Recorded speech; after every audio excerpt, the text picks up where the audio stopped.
ভাঙড় বিধানসভায় তৃণমূল কংগ্রেস ব্যাপকভাবে পরাজিত হবে, সেই জন্য তারা একের পর এক ফন্দি আটছে নওশাদকে পরাজিত করবে বলে।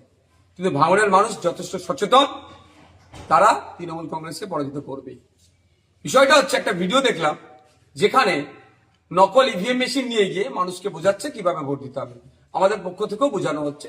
তৃণমূল কংগ্রেস বোঝাতে গিয়ে শেষে একজন সহজ সরল একজন মহিলাকে বোঝাচ্ছে যে তুমি এখানে ভোট দিচ্ছ, কোথায় ভোট দিচ্ছ না দিচ্ছ লাইনে সিরিয়াল অনুযায়ী আমরা বুঝতে পেরে যাব।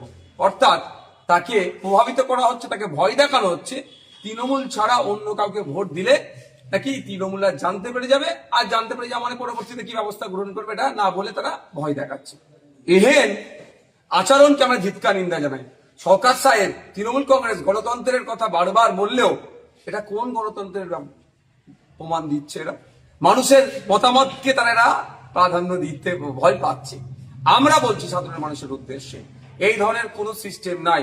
আপনার ভোট আপনি নির্দ্বিধায় দেবেন, নির্বিঘ্নে দেবেন, কারো বোঝার ক্ষমতা নাই আপনি কোথা দিচ্ছেন না দিচ্ছেন।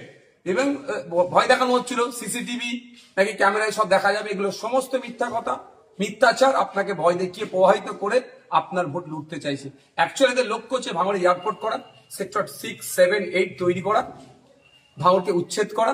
এদের লক্ষ্য এখানে ইন্ডাস্ট্রি বানানো, প্রমোটিং করা, এখানে আমোদ প্রমোদের জায়গা করবে, এই সমস্ত যেখানে যা আছে এগুলো সব দখল নেবে। এই লক্ষ্যে তারা আমাকে হারানোর চেষ্টা করছে। ভাঙড়ের মানুষকে বলবো নির্বিঘ্নে আপনারা ভোট দেবেন, অনুরোধ করবে এটাই।